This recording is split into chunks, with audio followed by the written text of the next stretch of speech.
술도가의 공기는 여느 때보다 무거웠다. 장미의 기척이 이 집에 머문 이후 형제들은 겉으로 아무 말 하지 않아도 눈빛으로 서로의 변화를 감지하고 있었다. 아침 식탁에 앉은 이들은 각자 손에 들린 숟가락을 바닥에 놓을 듯 말 듯 묘한 긴장 속에 식사를 이어갔다. 천수는 유난히 말을 아꼈고 철중은 반쯤 식은 된장국을 입에 넣으려다 멈추었다. 그들의 시선은 은연중에 강수를 향해 있었다. 강수는 침묵한 채 고개를 숙이고 있었다. 그러나 그의 눈동자는 한 점을 꿰뚫는 듯 깊고 단단했다. 어젯밤 장미애와의 마주침 이후 그는 말할 수 없는 감정이 파도에 휩싸여 있었다. 피로 이어진 사이라는 가능성, 자신이 원하지 않았던 혈연이 실체가 눈앞에 나타났다는 그 사실은 쉽게 정리되지 않았다. 그는 아무 말 없이 밥을 삼키며 속으로 되뇌었다. 모른 척하고 싶었다. 아니, 애초에 알고 싶지 않았다. 광숙은 그런 강수를 바라보며 자신의 젊은 시절을 떠올렸다. 시동생들의 눈빛 하나에 일희일비하던 시절, 그들의 무게를 혼자 짊어지며 버텨왔던 시간. 하지만 지금은 그들에게도 자신만의 서사가 있다는 걸 인정하게 되었다. 특히 강수, 그는 단지 고집센 막내가 아니라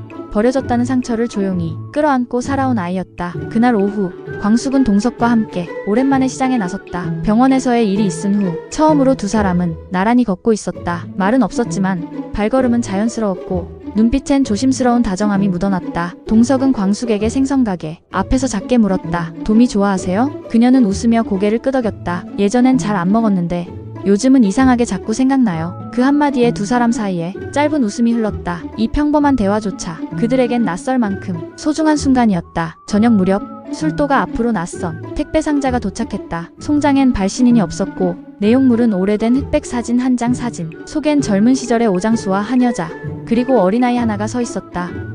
광숙은 처음 보는 사진에 눈을 떼지 못했다. 옆으로 선 동석이 조심스레 말했다. 저 아이 혹시 강수 아니에요? 그 순간 집안에 정적이 흘렀다. 사진을 중심으로 다시금 파문이 일었다. 철중이 사진을 들여다보며 중얼거렸다. 이게 대체 어떻게? 천수는 이미 사진을 똑바로 바라보지 못하고 있었다. 그 속의 여성 장미애, 그리고 그 옆에 서 있는 어린아이, 술도가를 흔들기 시작한 진실의 조각이 드디어 실체를 드러내기 시작한 것이었다. 그날 밤 강수는 세리의 메시지를 받고도 답장을 보내지 못했다. 장미애, 가족, 세리 모든 관계가 얽히고 뒤엉켜 있었다. 그는 방 안에서 사진을 꺼내 천천히 바라보았다. 그리고 속삭였다. 나는 누구였던 거지? 밖에서는 대숲이 바람에 흔들리는 소리가 낮게 울리고 있었다. 그리고 그 안에서 또 다른 진실이 걸어 들어오고 있었다. 며칠 뒤 술도가의 마당에서 마주친 장미애와 강수. 이번엔 우연이 아닌 의도적인 만남이었다. 장미애는 담담한 얼굴로 그 앞에 섰고 강수는 그녀를 피해 갈 길이 없다는 듯 무표정한 눈으로 그녀를 응시했다. 그들 사이에 바람이 불었다. 바람소리 사이로 장미애의 낮은 목소리가 들렸다. 그날 이후 너를 한 번도 잊은 적 없었어. 강수는 입술을 굳게 다문 채 한참을 서 있다가 입을 열었다. 근데 왜 지금에서야 나타났죠? 세상에서 제일 중요한 사람인 줄 알았는데 왜 난 아무것도 모른 채 여기까지 와야 했어요? 그의 말엔 분노보다도 공허함이 먼저 깃들어 있었다. 그는 오랫동안 그런 질문을 마음속에 삼켜왔고 이제야 그것을 꺼내고 있었다. 장미애는 그런 강수의 눈을 피하지 않았다. 그녀 역시 목소리를 낮춘 채 말했다. 그때는 널 지키는 길이라고 생각했어. 내 곁에 두는 게 널 더 힘들게 할 거라고. 그건 당신 생각이죠. 강수는 단호하게 말했다. 내가 어떻게 살아왔는지, 어떤 기분으로 하루하루를 버텼는지 당신은 모를 거예요. 장미애는 아무 말도 하지 못했다. 그녀의 눈가에 잔잔한 미안함이 떠올랐지만 그 미안함조차 강수에게는 위선처럼 느껴졌다. 그는 고개를 저으며 한 발짝 물러섰다. 지금 와서 엄마랍시고 내 인생에 다시 들어올 생각은 하지 마세요. 난 그런 사람 필요 없어요. 그 말 한마디에 장미애는 한동안 움직이지 못했다. 강수는 등을 돌려 천천히 마당을 걸어갔다. 그 뒷모습은 차갑고 단단했지만 등 뒤의 그림자는 길고도 흔들리고 있었다. 그의 마음은 지금도 흔들리고 있었다. 진짜 내 자리는 어디였을까? 나는 누구였을까? 다음날 아침 평소보다 일찍 마당으로 나간 강수는 우연히 세리와 마주쳤다. 세리는 그를 보자 반갑게 인사했지만 강수는 어딘가 모르게 굳은 얼굴이었다. 그녀는 조심스럽게 물었다. 어제 문자 봤죠? 무슨 일 있었어요? 강수는 눈을 피한 채 고개를 끄덕였다. 응, 봤어. 그냥 좀 생각할 게 있어서. 그의 짧은 대답은 세리의 마음에 작은 파장을 일으켰다. 그녀는 한 걸음 다가서며 낮은 목소리로 물었다. 혹시 장미애 씨 때문이야? 강수는 순간적으로 눈을 들어 그녀를 바라봤다. 그 시선엔 놀람보다도 어떻게 알았지? 라는 당혹감이 담겨 있었다. 세리는 미소도 눈물도 아닌 중간 어디쯤의 표정을 지었다. 나 눈치 없는 편은 아니야. 그리고 당신 요즘 많이 불안해 보여. 잠시 침묵이 흘렀다. 강수는 머뭇거리다 입을 열었다. 나 진짜 모르겠어. 이 집에서 내가 뭘 바라고 살았던 건지 그냥 다 놓고 싶기도 해. 그 말에 세리는 조용히 한숨을 쉬었다. 그리고 말했다. 강수씨, 나도 당신이 혼란스러운 거 알아. 근데 혈연이든 아니든 누가 당신 옆에 있어줬는지를 먼저 생각했으면 좋겠어. 강수는 그 말을 곱씹으며 고개를 숙였다. 그녀는 더 묻지 않았고 그는 더 말하지 않았다. 두 사람 사이의 부러운 공기는 묘하게 따뜻하면서도 쓸쓸했다. 그날의 그 대화는 강수에게 어떤 결정도 강요하지 않았지만 분명히 무언가를 흔들어 놓고 있었다. 방으로 돌아온 강수는 조용히 문을 닫고 서랍 안에서 오래된 종이 뭉치를 꺼냈다. 가족사진, 어린 시절 학교 문집, 그리고 이름이 지워진 채 남겨진 엽서 한 장. 그 모든 조각들이 지금 하나로 엮이고 있었다. 그는 그것들을 하나씩 펼쳐보며 혼잣말을 중얼거렸다. 그럼 나는 정말 아무것도 아니었던 거야? 그 말은 마치 자신에게 하는 질문이자 누군가에게 따지고 싶은 항의처럼 들렸다 하지만 대답은 없었다. 오직 조용한 밤 공기와 술도가의 벽 너머로 퍼지는 대숲의 바람소리만이 그의 마음을 지나가고 있었다. 그리고 며칠 뒤 아무도 없는 마당 구석에 놓인 작은 노란 봉투 하나가 그의 눈에 띄었다. 봉투 겉엔 수신인의 이름도 보낸 사람의 표시도 없었다 하지만 그 필체는 어딘가 익숙했고 봉투에 접힌 모양은 조심스럽게 정돈돼 있었다. 강수는 순간 망설였지만 결국 그 종이봉투를 들고 방으로 들어왔다. 책상 위에 올려둔 봉투를 조심스레 열자 안에서는 오래된 종이 한 장이 접혀 있었다. 그 종이는 과거의 어느 날 누군가가 손으로 눌러 쓴 편지였다. 떨리는 필체였지만 단단한 감정이 묻어 있었다. 그날 너를 보냈을 때 나는 나 자신이 가장 미워졌어. 내가 널 지키는 방법은 이게 최선이라고 믿었지만 믿음이 틀렸다는 걸 매일같이 느끼며 살았어. 강수는 그 첫 문장을 읽는 순간 손끝이 멈췄다. 그리고 조용히 남은 문장들을 따라갔다. 너를 기억하지 못해도 괜찮아. 네가 나를 용서하지 않아도 돼. 그저 내가 너를 잊지 않았다는 것만 알아줘. 너는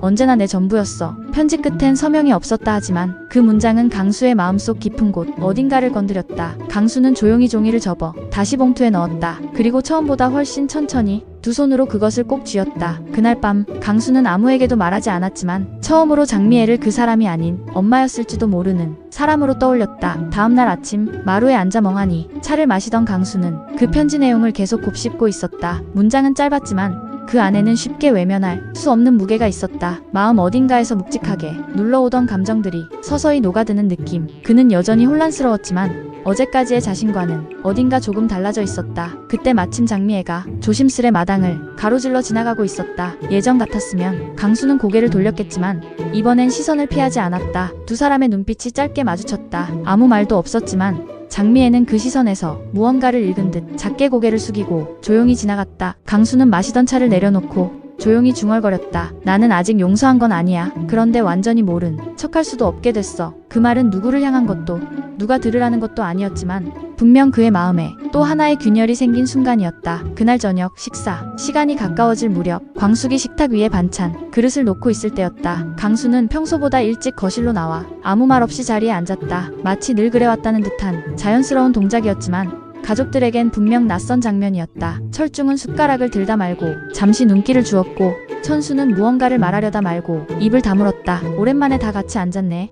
광숙이 조용히 말했다. 말은 가볍게 했지만 눈가에 맺힌 물기는 감출 수 없었다. 강수는 그 말에 조용히 고개를 끄덕였고 숟가락을 들어 국을 떠올렸다. 뜨거운 김이 올라오며 문득 낯선 감정이 밀려왔다. 이 자리가 어쩌면 그렇게 멀게만 느껴졌던 집이라는 공간의 시작점일 수도 있겠다는 생각. 그리고 그 순간 세리가 조용히 문을 열고 들어왔다. 그녀는 식탁 너머 강수와 눈이 마주치자 잠깐 멈칫했지만 이내 조용히 옆자리에 앉았다. 그녀의 손에는 정성스레 접힌 흰 보자기 하나가 들려 있었다. 내가 좋아하는 반찬이래요. 같이 먹어요. 그날 밤 술도가의 식탁은 오랜만에 온기가 돌았다. 말이 많지 않았고 웃음도 크지 않았지만 아주 오래전 이 집이 처음 집이었을 때처럼 조용한 식사의 기운이 돌아왔다. 그리고 그 중심에 강수는 작게 자리하고 있었다. 아직 모든 게 정리된 것은 아니었다. 상처도 오해도 여전히 남아있었지만 그럼에도 불구하고 그는 처음으로 그 식탁 위에서 가족이라는 단어를 조용히 떠올렸다. 그날 밤 장미애는 마당 끝에 조용히 서 있었다. 멀리서 술도가의 불빛을 바라보며